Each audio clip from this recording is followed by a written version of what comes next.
الناس اللي بتعاني من الثعلبة وفراغات الشعر بسبب تكيسات المبايض وبعض اللخبطة الهرمونية، في حل سحري موجود من الطبيعة بيوفر علينا جلسات وحاجات كتير قوي ومنتجات صعبة زي المينوكسيديل وغيره، وبتكون مؤقتة في الآخر. زيت طبيعي ليه تأثير قوي ان هو يهندل الخلايا المناعية ويساعد على تجدد الخلايا الميتة او الخلايا التالفة اللي بتدمرها المناعة الذاتية زي في حالات المناعة. ده غير ان هي بتشتغل على ايقاف تأثير هرمون الدي اتش تي المسؤول عن الصلع الوراثي. ده غير ان هي بتشتغل بشكل اساسي على تظبيط الهرمونات الأنثوية اللي بشكل أساسي بتسبب فقدان الشعر الهرموني، خصوصا في حالات البي سي اوز تكيسات المبايض وفي حالات مقاومة الأنسولين. زيت بذور الكتان هو زيت نباتي يستخلص من العصر البارد لبذور الكتان، ليه تأثيرات هرمونية معروفة جدا، عشان كده اتكلمت قبل كده على السبلمنتيشن او ان احنا ناخده فمويا. يقدر ان هو يسيطر على الاضطرابات الهرمونية خصوصا في نسبة الاستروجين للبروجستيرون. ده غير وجود بعض الفايتوكيميكالز او اللاجننز اللي موجودين فيه، ودول اساسيين جدا لفاعليته. من اهم اللاجننز دي هي لاجنن اسمها في بي 1 اللي بتشتغل بشكل اساسي على تحسين بصيلة الشعر ورد الفعل بتاعها وتعافي البصيلة نفسها ومقاومة التأثير المناعي الذاتي. فبالتالي مرضى المناعة الذاتية اللي هم مرضى الثعلبة ومرضى التأثر الهرموني اللي هم مرضى تكيسات المبايض ومقاومة الأنسولين وحالات الصلع الوراثي في مراحل البدائية بيلاقوا تحسن كبير قوي منه. ده غير إشارة معظم الدراسات ليه بأنه حل جوهري وحل أساسي في الموضوع ده، مقاومة تساقط الشعر بسبب الأعراض الهرمونية. مش بس كده، من أهم الحاجات اللي ممكن ناخدها كسبلمنتيشن أو فمويا لمقاومة التأثيرات الهرمونية دي، في دراسة اتعملت تناقش تأثير بذور الكتان أو زيت بذور الكتان على تجدد الشعر وصحة الشعر اللي طالع وسمكه. لان انا عشان اعالج حاله الشعر خصوصا في الحالات الهرمونيه انا بلاقي تحسن على 3 اصعده: سمك الشعره، كثافه الشعر، وطول عمر الشعره، يعني جوده الشعر اللي طالع بشكل عام. زيت بذور الكتان بيحسن الجوده دي على ال3 اصعده، خصوصا وحسب الدراسات المسجله سمك الشعره نفسها.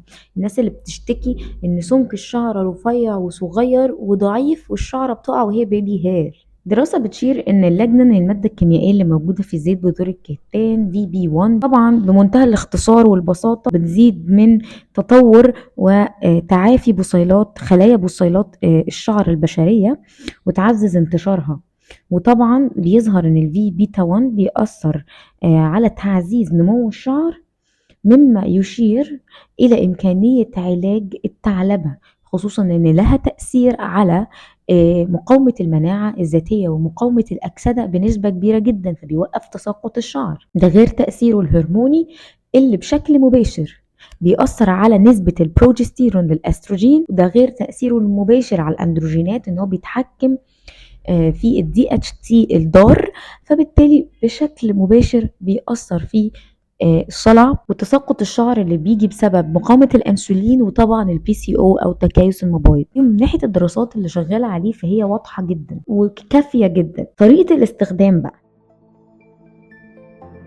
عشان استفاد بشكل كبير من زيت بذور الكتان، انا اما بستخدمه لوحده لان هو مش زيت عطري، او بستخدمه مع حاجه تحفز نتائجه. اي حد متابعني عارف انا هقول زيت ايه اللي نستخدمه معاه. ايوه برافو، بذور القرع العسلي.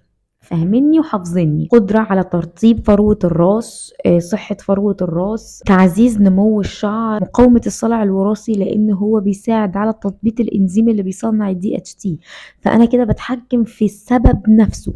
فهو الصراحة حاجة هايلة. بالإضافة طبعا إن أنا بستخدمه وبستغله بشكل كبير في إن أنا أدلك المناطق اللي فيها فراغات كويس. بحط منه نسبة معلقتين من زيت بذور الكتان على معلقتين من زيت بذور اليقطين، وممكن أضيف معاهم معلقة أو نص معلقة من زيت بذور العنب. الميكس ده بالنسبة لي هيكون ممتاز جدا بان انا احطه على الفراغات، واكتر اماكن بخسر منها شعر او فيها شعر رفيع وضعيف. وطبعا بالنسبة للثعلبة بحطه في اماكن فراغات الثعلبة. وبالنسبة لحالات الثعلبة او الفراغات الكبيرة الواضحة بستخدمه مع الديرما رولر. الزيوت تستخدم مع الديرما رولر بطريقة مختلفة عن استخدام الليكويد أو الأمبولات أو العلاج الكيميائي يعني، أو الحاجات دي، عشان نقدر إن احنا نستخدمه بأمان كامل. يعني بنستخدمه ونسيبه من ساعة لساعة ونص بالكتير، وفورا نغسل فروة الراس بشكل كويس جدا. وما ننساش شطفة الخل اللي بتكون بخل تفاح أورجانيك في آخر الشاور، ربع كوباية خل على كوباية مية، وبشطف بيها فروة راسي. الزيت كويس جدا بنجيبه من مصدر موثوق، هو مش نادر ومال الدنيا، مفيش أكتر من بذور الكتان. الطريقة دي مع الديرما رولر مايكرونيدل لفروة الراس خلال شهر هبدأ أشوف نتائج كويسة قوي. في ناس كتير بتقول الثعلبة مفيش علاج ليها أو مفيش منها أمل، لا فيه.